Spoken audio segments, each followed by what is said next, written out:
Hey, this is a joint production. Right on. All right. Palladium, BVS Films. Yep. I love it. Dan, thanks for having me in. I love the idea of a short form video, which is, I guess, everything is going to that now, right? Yeah, short form podcasts are really popular right now, and this seems to be the next level.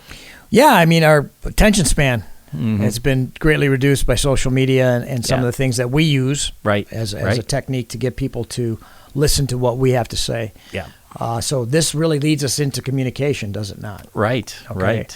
On the disconnect of communication out there because of what happened with the virus.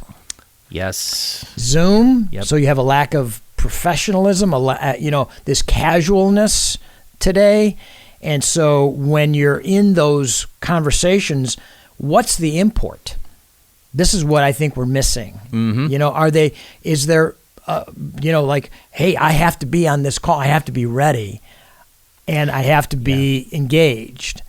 Right. It's so much easier to do that when you're in person, like right here. Right.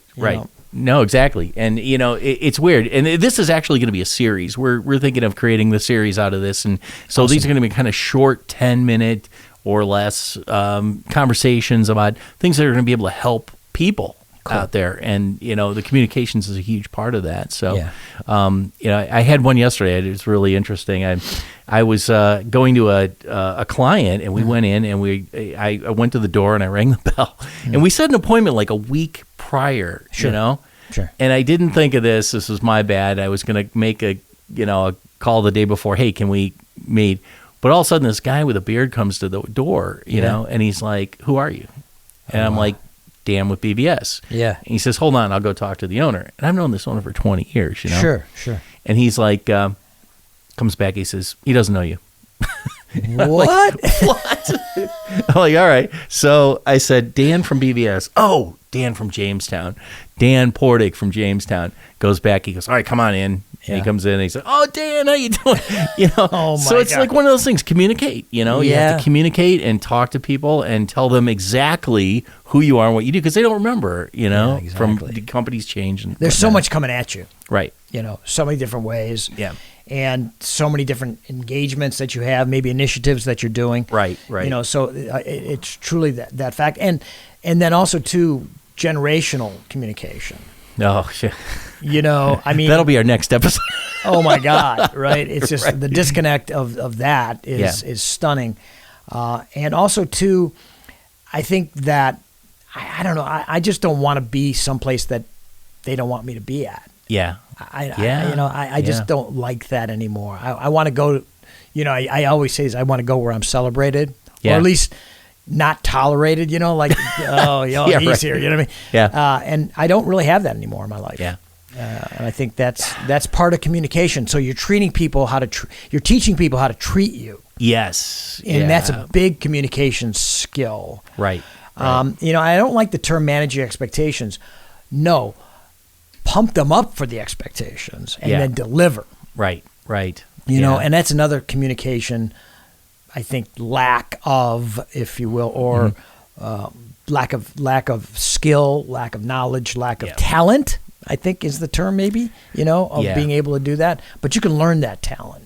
Yeah, and part of that I think is the way you train the people that you're working with or talking with, especially if they're like employees or subordinates that you work with, or vendors even. Right, exactly. You have to kind of show them how you wanted to be treated. Sure. Even customers, you get customers sometimes that I deal with. They want to work in the email environment or they want to talk in person. Right. And sometimes it's better to, if they want to talk in person, for us, for example, to have them communicate in emails. Yeah. And you kind of have to work the customer into understanding that you'll get more accomplished faster if you get me an email. Yes. That kind of thing. Yes. And, you see that with everybody, so. No question about it. And I think that's also important, right? Because time is money.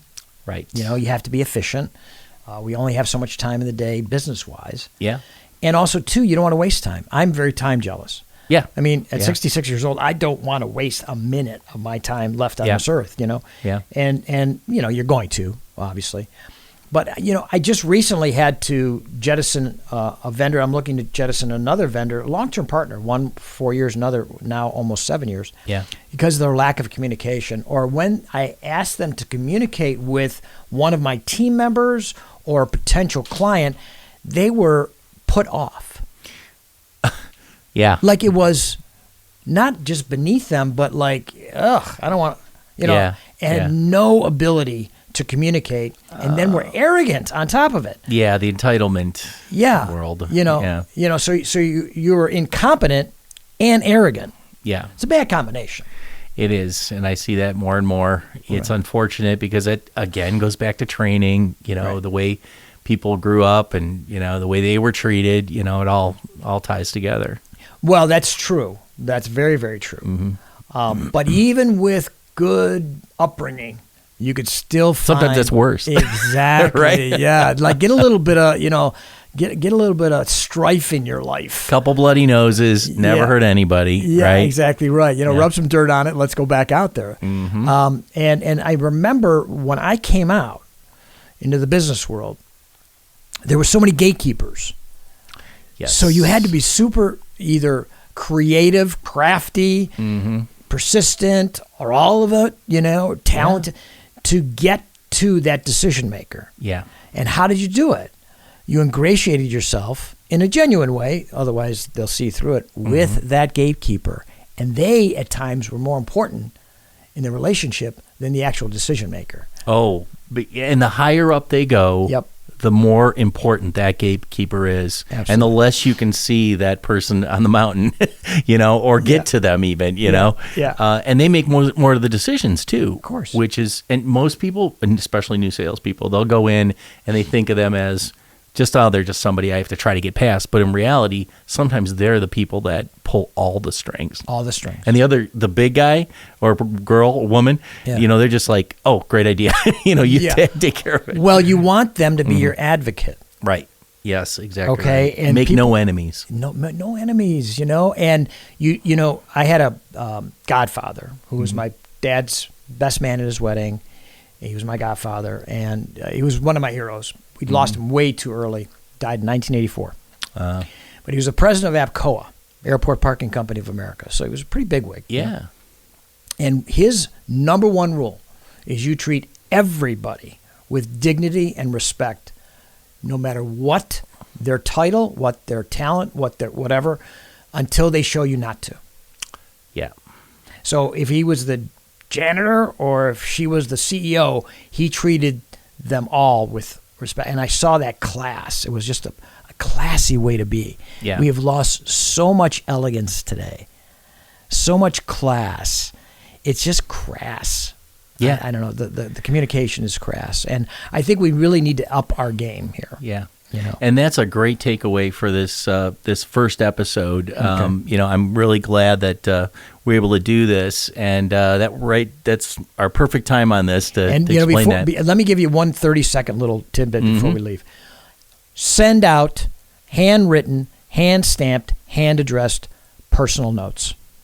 Nice. Take the time to do one or two a day to people either that you just did business with, or just to thank, or just a friend. Just send out a handwritten note, genuine. It doesn't have to be a 2-paragraph, a 1-paragraph. Right. Thank you. Can't wait to see you again. Hope to see you, whatever.